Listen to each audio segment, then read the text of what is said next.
Okay, I'm getting ready to pour my last pour, and I don't want the epoxy to get on the table. I basically want the epoxy just in the center area. This is not going to get coated with epoxy. This table isn't perfectly flat, and if I do some kind of epoxy pour, I got to deal with this copper bar. I want a very thin film finish on this table because there's going to be movement between the copper bar and the wood, and if there's a thick coating, this is going to crack right here. And I've thought about, well, let's say I do an epoxy pour, and then I drag a razor blade down here as it's curing. That's a big chance for disaster. I don't know, have any idea how that would look. It would probably look like crap. So I want to just basically stop it here. If it starts flowing over, I got a 3-inch wide packing tape, and I got 2 layers of this window tape, which is fairly thick, just to act as a dam.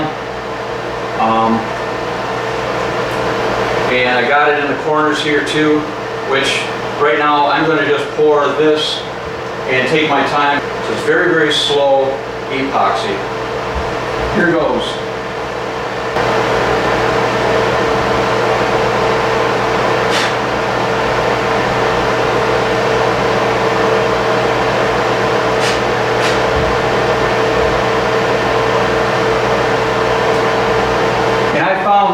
I see a little piece of lint, and I found that once it's been set up over 4 hours, if something falls on the surface, I'm just going to pour over it, because if I go in with a toothpick,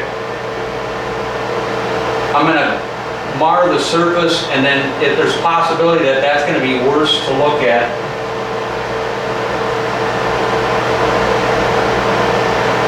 So I'm just going to do a real slow pour here, and I can add more material. And I think I already put too much back in there.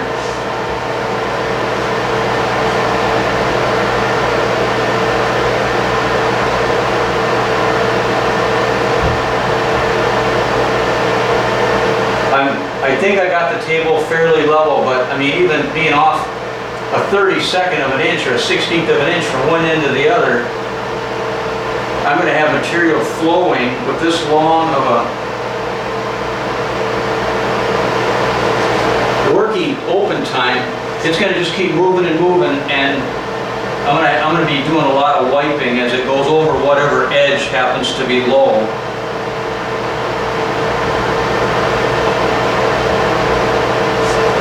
So I'm going to stop there, and I want to be just proud of the surface, just above the surface, so when I sand it I don't have a low spot. So if I get up to where it just gets over the edge of that tape, I'm guessing I'm, whatever the thickness of it is, of 3 layers of that tape.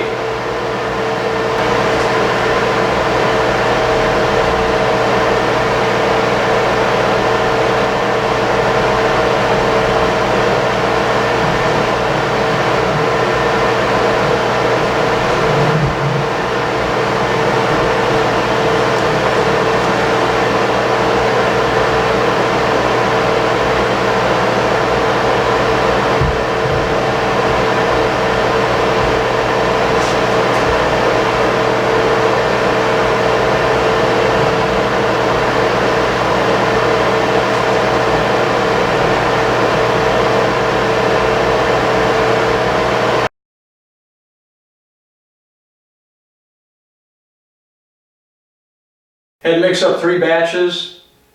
The rest of the last batch went in that corner, and that was like a 1/4 inch left to fill, so I didn't want to go more than half, an 1/8 inch, so I'll mix up another batch later today to fill the rest of that corner. This corner's done, and this actually is right above the level of the wood all the way. I had to put about 7-8 layers of tape right there. The table must just slightly be bent. I know both these slabs are not aligned perfectly this way.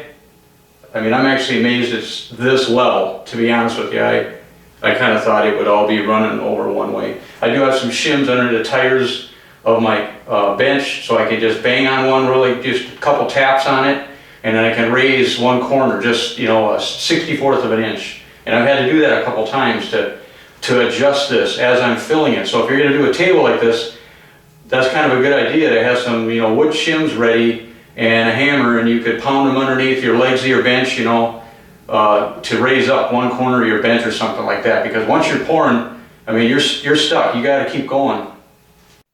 Okay, quick update.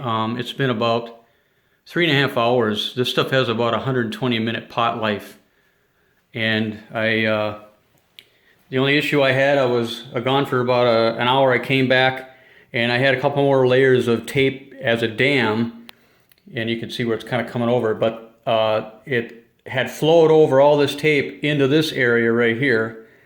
So I wiped that all up, and then this tape, there were some layers of tape right here that had pulled in about a ½ inch right in through here. And, you know, luckily I came back down and I found that I pulled those 3 layers of tape off and wiped up the epoxy. Now what I'm checking is, I just did a little scratch test here about a minute ago, and it looks like it's sitting. So I'm just getting real close to where I can pull all this tape off. And this corner over here, this is done. So I poured this, you can get down real close, and I've got just overflowing. So I'm going to start pulling all this tape off here. And I guess I could do a little test. I could do a little test right here and just plow this stuff and then see if it, I'll watch that and see if that lip right there starts flowing. So that's it for right now. I'll be pulling the tape off soon. Okay, another quick update. This, it's been about 5-6 hours since this stuff got mixed and poured. I know it's got a 120-minute pot life, and then you got a working time after that. And what I've been doing is I've just been, you know, before I pull this tape up, the tape's acting like a dam. I've got a bunch of layers there, and if I pull it all up too soon, this stuff is still flowing. You can see where I've scraped it, and it's slowly flowing back. And I think once what I've been doing is I just drag this along here, and right along where the edge of the tape is, and I watch to see how fast it flows back.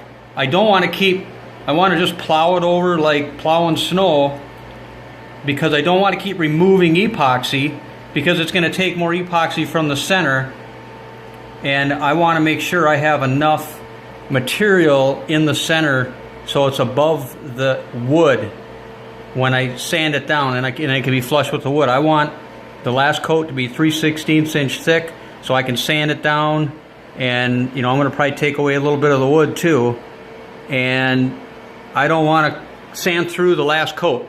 I know that it's supposed to chemically bond to itself, but I don't want any ghost lines. Been about 6 hours, and as I'm plowing this with the stick, which I showed in a little update a second ago, it's not flowing back much now. So I've got so many layers of tape here. I'm going to start peeling a couple of these off, and I can just keep kind of plowing it to see what happens. So I'm just going to start pulling this up one row at a time.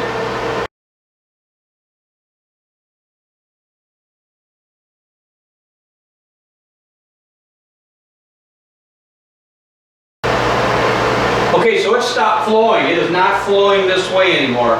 So I can pull this tape off now, but I gotta clean my fingers a little bit here. I searched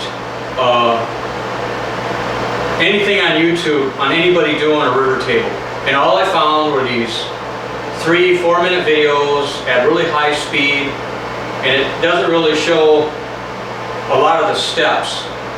And that's kind of why I'm showing a lot more detail. At the end, if this actually turns out, I can do like a walk around video and play cool music and whatever. And I don't have any LED lights built into the table, but hopefully it'll turn out okay.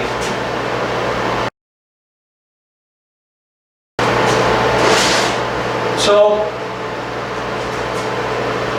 it looks pretty good. I can watch here. It gets a little thin down there, but I can see it's a good 1/16 of an inch high. And again, this is, you know, the table must just be tiny bit low right here. Okay, tape's off. No major disasters for once. You can see I got it right up close to the, just a little bit high. You can see that. I've got one pour left here, and then I'll pull the tape off.